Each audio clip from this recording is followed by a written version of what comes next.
Good morning, dear students. Welcome to Sanskrit class.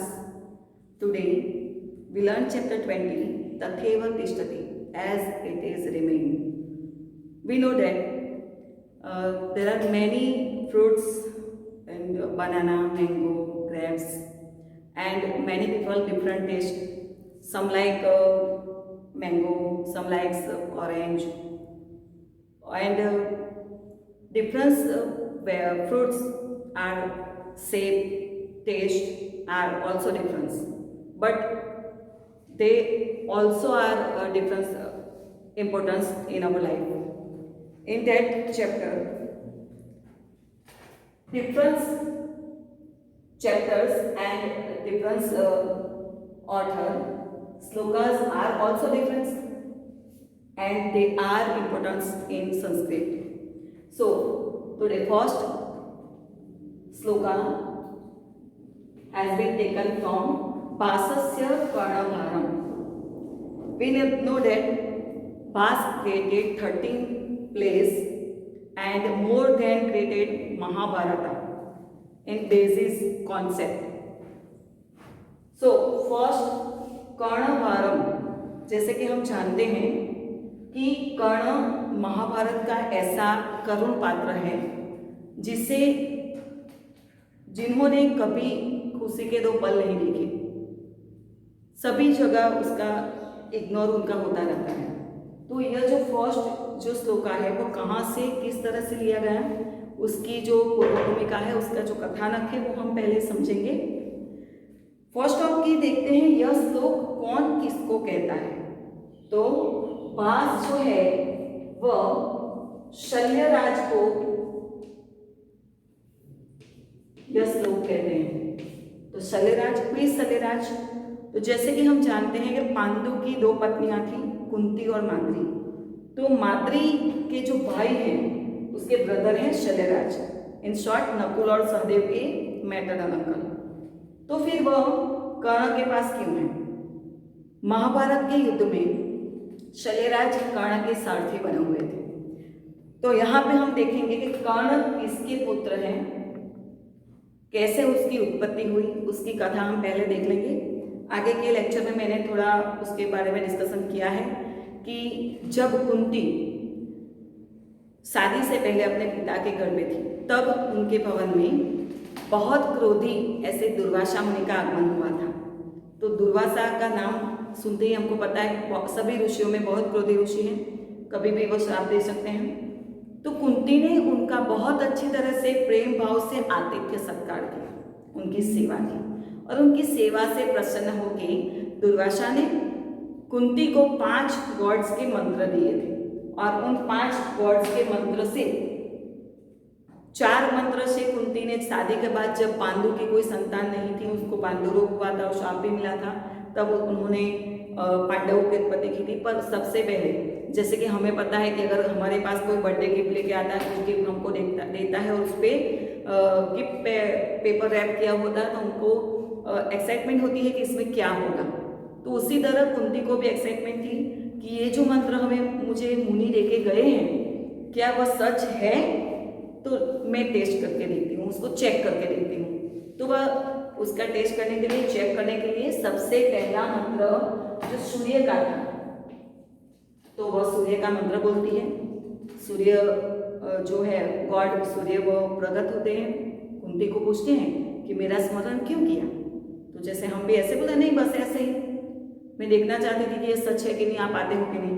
तो ऐसा तो होता नहीं है, सारे गॉड हमारे लिए फ्री थोड़ी बैठे रहते हैं। तो फिर सूर्य कहते हैं कि मैं अब आया हूं तो आप कुछ देके ही जाऊंगा। तब वह कवच के कुंडल साथ, कवच और कुंडल के साथ जन्मा हुआ जो कर्ण है, उन बच्चे के रूप में उसको भेंट में देते हैं।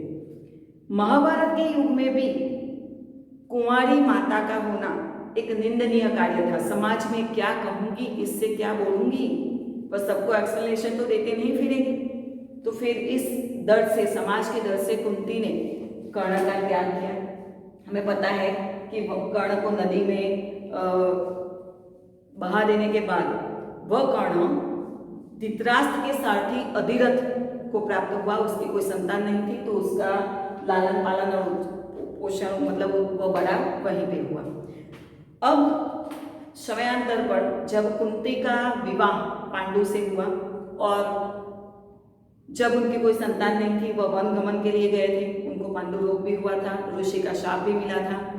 तो सब एक साथ होने के बाद पांडु ने चिंतित होकर कुंती से कहा कि क्या मैं निसंतान ही मृत्यु होगी मेरी। तब कुंती को मंत्र याद आए और उन्होंने बारी बारी मतलब सबसे पहले यम जिसे हम धर्मराज कहते हैं उसका मंत्र बोला, तो उससे युधिष्ठिर का जन्म हुआ। उसके बाद इंद्र का मंत्र जिससे अर्जुन की उत्पत्ति हुई। फिर वायु मतलब पवन देव जिससे भीम की उत्पत्ति हुई। अब अभी भी एक मंत्र बाकी था। तब पांडु राजा की जो दूसरी पत्नी थी माद्री, जिसका भाई है शल्यराज, जिसे मैंने अभी आपको बताया, उसने कहा कि दीदी अगर ये सारे बच्चे आपको माँ बोलेंगे तो मेरा तो कोई संतान मेरी तो है नहीं। तब कुंती ने देवों के वैद्य अश्विनी कुमारों के जो मंत्र थे, अश्विनी कुमार जो 2 में रहते हैं, जैसे ट्विंस होते हैं ना उस तरह, तो उनका मंत्र माद्री को दिया और माद्री ने वह मंत्र उच्चारण किया। दोनों वैद्यों ने, अश्विनी कुमार मतलब कौन है, देवों के वैद्य जिसे हम डॉक्टर कहते हैं वह, तो एक एक पुत्र दिए जो नकुल और सहदेव से नाम से प्रसिद्ध हुए। तो इस तरह से 5 पांडव कहलाए गए। अब जो कथानक है उसकी ओर आते हैं हम। जैसे हमें श्लोक एक्सप्लेनेशन के लिए मोस्ट टाइम यह श्लोक है, उसमें यह कथानक लिखना पड़ेगा। जब महाभारत के युद्ध में कर्ण सेनापति पद पे आते हैं, तब अगले दिन इंद्र को टेंशन होती है किसकी, अर्जुन की वजह से, कि कर्ण के पास तो कवच और कुंडल है तो उसकी जीत निश्चित है, उसको ही नहीं मार सकता कवच होने के कारण, तो अर्जुन का क्या होगा। तब इंद्र ब्राह्मण वेश लेके, ब्राह्मण का रूप लेके कर्ण के पास आते हैं। क्यों आते हैं, क्योंकि कर्ण का एक नियम था, जिस नियम के कारण वह भारतवर्ष में मतलब युगों तक आज भी हम उसे याद करते हैं, दान देने का, दानवीर कर्ण हम ऐसे बोलते हैं। ऐसे कई महान विभूतियां हैं जिसका नाम हम अकेले नहीं लेते, उसके साथ कुछ विशेषण लगाते हैं उनके कार्य के कारण। जैसे हम ऐसे वल्लभ भाई नहीं बोलते, क्या बोलते हैं, सरदार वल्लभ भाई। गांधी जी नहीं बोलते, महात्मा गांधी, ठीक है। तो उसी तरह हरिश्चंद्र बोलेंगे तो सत्यवादी हरिश्चंद्र, तो उसी तरह कर्ण का नाम ऐसे नहीं लेते हम, कैसे लिखेंगे, दानवीर कर्ण। तो इस श्लोक में इंपोर्टेंस ऑफ चैरिटी का महत्व है। तो कर्ण जब सेनापति पद पे आता है और ब्राह्मण का रूप लेके इंद्र उसके पास आते हैं, उस नियम का वो फायदा उठाते हैं और कहते हैं कि मैं तुम्हारे पास दान लेने के लिए आया हूँ। ब्राह्मण को ज्यादा से ज्यादा क्या चाहिए, उसे धन चाहिए, गाय चाहिए, भूमि चाहिए, सभी इसी से संतुष्ट हो जाता है। पर यहाँ पे कर्ण इस ब्राह्मण को बहुत सारा प्रपोजल देते हैं, आपको गाय दो, धन दो, हाथी दो, घोड़ा दो, पृथ्वी दो, वह सभी में मना कर देते हैं। तब उन्हें डाउट तो होता है, सूर्य भगवान ने आगे कह भी दिया है उसे स्वप्न में कि इंद्र आएंगे तो कुछ भी मत देना। फिर आखिर में कर्ण बोलते हैं कि मेरे जन्म के साथ जुड़े हुए, जैसे हमारे नाखून है, स्किन है, ऐसे जन्म के साथ जुड़े हुए जो कवच और कुंडल है वो दूं क्या। तब ब्राह्मण रेडी हो जाता है और वह कवच कुंडल देते हैं। तो इस उपकार के बदले इंद्र भगवान जो ब्राह्मण के रूप में आए हैं वह कर्ण को एक शक्ति देते हैं, मतलब एक एरो जिसका नाम है विमला नाम की शक्ति देते हैं और कहते हैं कि यह अचूक है, जिस पे तुम वार करोगे वह अचूक है, पर इसका 1 टाइम यूज होगा, मतलब एक ही बार आप यूज कर सकते हो। तो कर्ण ने कहा कोई बात नहीं, मुझे सिर्फ अर्जुन को ही मारना है, मैं एक ही बार यूज करूंगा, पर वह अर्जुन पे नहीं चला सका था। उस बीच में दूसरे दिन महाभारत के युद्ध में घटोत्कच का आगमन हुआ था और मजबूरी में कर्ण को वह इंद्र की शक्ति घटोत्कच पर चलानी पड़ी थी, वो अलग कथा है, हम यहाँ पे देखेंगे। तो इंद्र जो ब्राह्मण रूप में आया था उसने कवच कुंडल ले लिए हैं। जब वह कर्ण दे रहा था कवच कुंडल, तब शल्यराज जो है कर्ण को रोकते हैं कि मत दो, यह अच्छी बात नहीं है, यह शुभ नहीं है। तो यह श्लोक के एक्सप्लेनेशन में हम लिखेंगे कि जब कर्ण इंद्र को, ब्राह्मण रूपधारी इंद्र को कवच कुंडल दे रहे थे, तब शल्यराज उनको रोकते हैं और कर्ण शल्य को मना करते हुए यह श्लोक बोलता है और समझाता है दान का महत्व। तो यह श्लोक कौन बोलता है? कर्ण बोलता है। कैसे? शिक्षा क्षयं गच्छति काल पडेयात् सुबद्धमूलाः निपतन्ति पादपाः जलम जलस्थानगतं च शुष्यति हुतं च दत्तं तथैव तिष्ठति। जो लास्ट लाइन है हमारी यह उसका जो मोरल है पूरे श्लोक का। और फर्स्ट, सेकंड और थर्ड लाइन एग्जांपल दिया गया है उसमें कि चैरिटी का इंपॉर्टेंस समझाते हुए उन्होंने 3 एग्जांपल दिया है। कर्ण कहते हैं कि काल पडेयात् व्हेन द टाइम पास, जब बहुत समय बीत जाता है तब हमने जो सीखा हुआ है वह क्षयं नश्यति गच्छति मतलब डिस्ट्रॉय हो जाता है, भूल जाते हैं, लॉस्ट हो जाता है। तो यहाँ पे गच्छति present tense third person singular है। सुबद्धमूलाः मोस्ट आईएनपी समास बहुव्रीहि सुबद्ध यस्य मूलाः सह, मजबूत मूल वाले हैं इसीलिए कहा गया है पादपाः। What is the meaning of पादपाः? पादेः जलं पीबति इति पादपाः, मतलब जो अपने रूट्स से पानी पीते हैं। रूट से कौन पानी पीते हैं? ट्रीज। तो यहाँ बहुवचन है, प्रथमा विभक्ति पादपाः। बहुत ही टाइट रूट्स के साथ पकड़े हुए मजबूत से वह पेड़ भी गिर जाते हैं। जल स्थानगतम जलम, जलाशय का पानी भी शुष्यति ड्राइज अप सूख जाता है। बहुत सारी बारिश होती है, पानी तालाब से बाहर निकल जाता है, फिर भी अगर ग्रीष्म ऋतु मतलब जो समर चालू होता है, शुरू होता है, तब वह एक ही समय में वह सूख जाता है। बट हुतम च दत्तम तथैव तिष्ठति, तथैव मतलब एज रिमेन एज, मतलब बहुत युग के बाद भी आज हम कर्ण को याद करते हैं। तो हुतम गिविंग ऑब्लिगेशन, मतलब जब हम यज्ञ करते हैं उसमें जो आहुति देते हैं स्वाहा करके, तो जो आहुति है उससे जो हमें पुण्य फल मिलता है वह ऐसे ही रहता है। और दत्तम गिविंग चैरिटी, मतलब कुछ दान में किसी को देते हैं तो वह भी युग तक रहता है। सब लोग याद करते हैं। अगर कोई व्यक्ति दान देता है, दान देके उसकी डेथ हो जाती है, तब भी 20, 25, 50 साल के बाद भी लोग उसे याद करेंगे।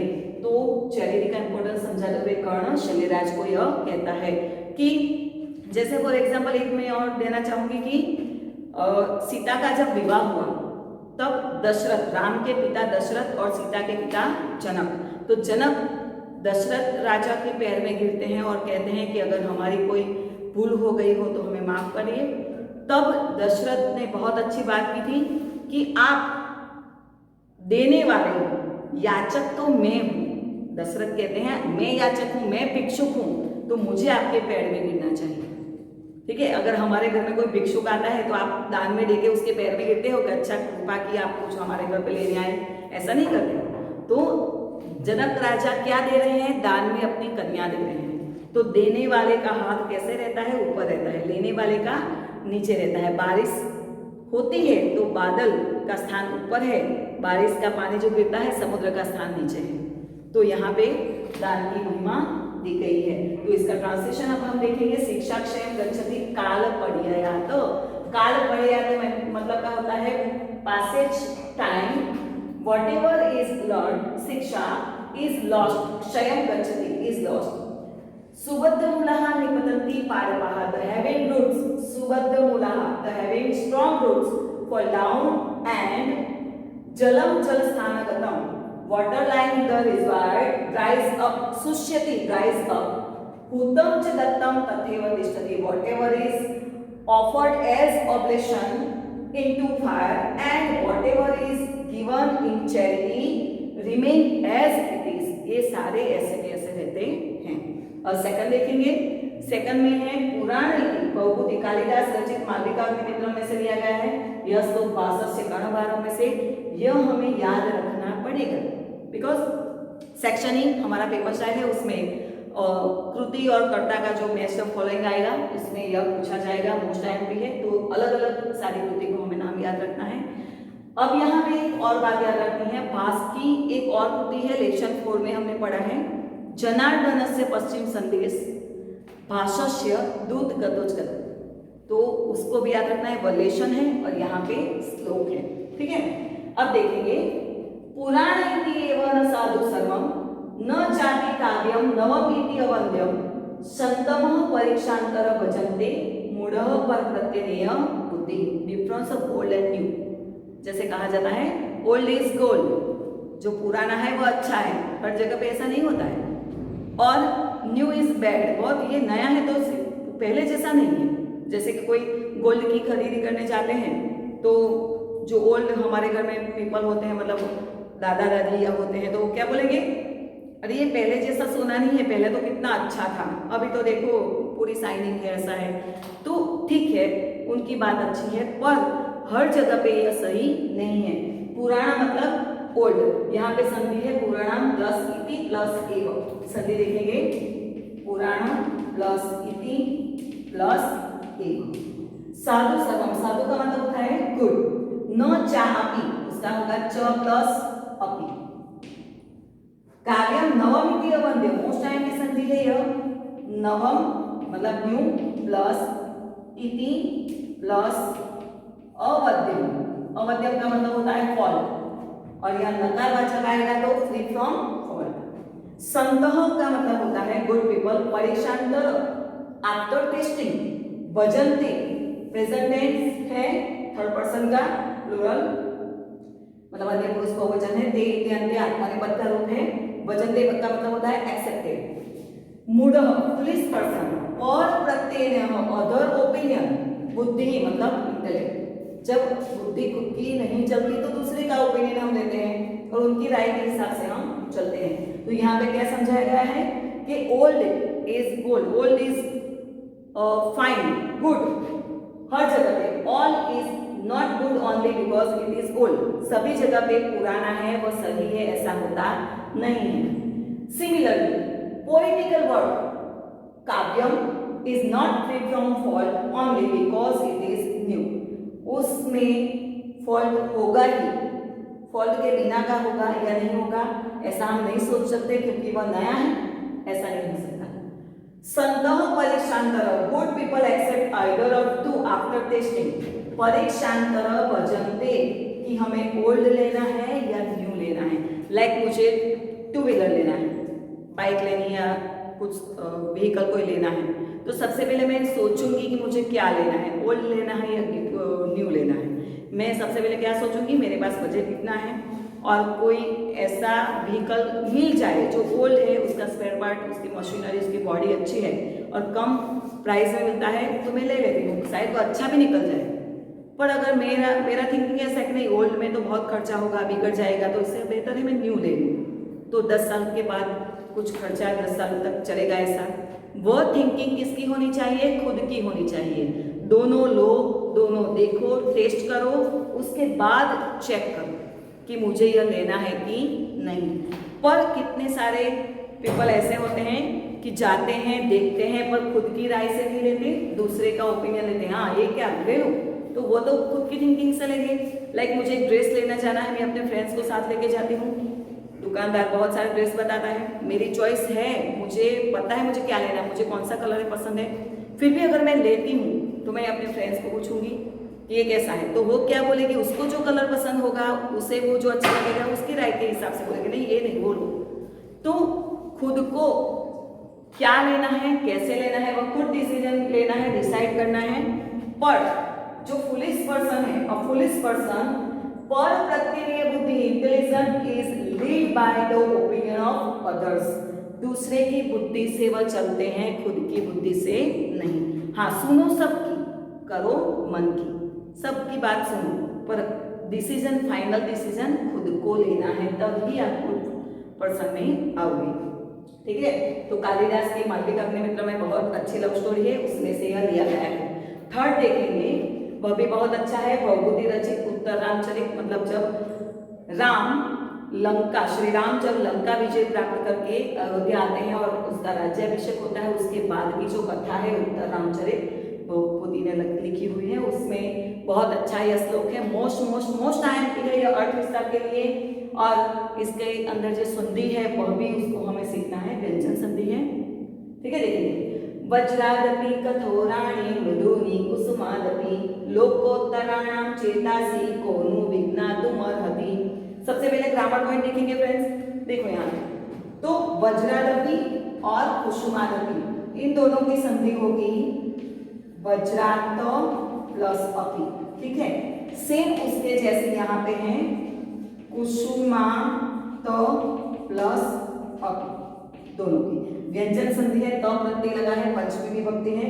मृदुनी का मतलब होता है सॉफ्टर, कठोराणी का मतलब होता है हार्डर, लोकोत्तराणाम मोस्ट आईएमपी समास है। फिफ्थ विभक्ति का प्रयोग हो रहा है पंचमी तत्पुरुष समास। चेतांसी का मतलब होता है माइंड, विज्ञातु मतलब नोन अंडरस्टैंड, विज्ञातु अर्हति थर्ड प्लूरल है यहाँ पे, विज्ञातु प्लस अर्हति present tense third person singular.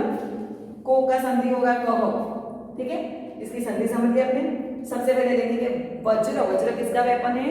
Indra का, थंडरबोल्ट। सेकंड लेसन में हमने पढ़ा था वज्र का थंडरबोल्ट, और वह इस तरह से कुछ आता है, इंद्र का वेपन है। तो दधीची ऋषि के अस्थि से जो बना है तो वह इंद्र का वेपन कुछ इस तरह से होता है, वो बहुत ही हार्ड होता है। दो ऑपोजिट वर्ड दिए हैं, harder and soft. Soft case का तरह एग्जांपल दिया है फ्लावर। फ्लावर की जो पंखुड़ियां होती हैं वो बहुत ही सॉफ्ट होती हैं। तो किसके लिए दोनों प्रयोग किए गए हैं? तो एक्स्ट्रा ऑर्डिनरी पर्सन लोकोत्तराणाम मतलब पंचमी विभक्ति सबके साथ नहीं, अगर झुंड में भी हो तो अलग दिखाई देता है, ठीक है। जैसे बकरियां हैं सारी, उसमें एक डोंकी है तो वो पता चल जाएगा कि वो अलग है सबसे। लाइक फॉर एग्जाम्पल, सारे आप क्लास में बैठे हो, रेगुलर स्कूल चल रही है, तो आप सब कैसे हो गए? यूनिफॉर्म में हो गए, सारे बच्चे यूनिफॉर्म में हैं। पर कोई एक स्टूडेंट ऐसा है जो विदाउट यूनिफॉर्म है, मतलब रंगीन वस्त्र में है, क्योंकि उसकी बर्थडे है, कुछ भी रीजन है, तो वह सबसे अलग होगा, वह अलग दिखाई देगा। जब क्लास में कोई भी सर मैडम आएंगे तो वो देखेंगे हाँ ये अलग है, क्यों पहना हुआ है? तो बर्थडे है, ठीक है। तो यहाँ पे सारे इंसानों में ऐसे इंसान कुछ है जो एक्स्ट्रा ऑर्डिनरी पर्सन है, जिनके जो माइंड है वह थंडरबोल्ट जैसे हार्ड है एंड फ्लावर के जैसे सॉफ्ट है। उसको हम समझ नहीं पाएंगे कि कब उनके माइंड हार्ड होते हैं। जैसे हम नारियल देखते हैं तो उसका ऊपरी जो पड़ होता है वो बहुत ही हार्ड होता है, पर अंदर बहुत सॉफ्ट होते हैं। तो ऐसा एक्स्ट्रा ऑर्डिनरी पर्सन जो है वह उसी तरह के होते हैं। अब ट्रांसलेशन उसका समझेंगे। Who Indeed can understand fully in the mind of the extraordinary person that are harder than a thunderbolt and softer than flower। मतलब who indeed can understand के यहाँ पे ट्रांसलेशन आएगा विज्ञातुम अर्हति, fully the mind of चेतांसी extraordinary person लोकोत्तराणाम। मतलब second line से इसका translation शुरू होगा, फर्स्ट लाइन से खत्म होगा। that are harder than a thunderbolt वज्रादपि कठोराणि and मृदुनी कुसुमादपि सॉफ्टर देन फ्लावर्स। तो यह जो है अर्थ विस्तार के लिए मोस्ट टाइम भी है, फर्स्ट एंड थर्ड, उसको अच्छी तरह से लर्न करना है। और यहाँ पे जो लेसन में 6 श्लोकास हैं, 6 हमें पूरी अच्छी तरह से तैयार करना है बोर्ड के लिए मोस्ट टाइम।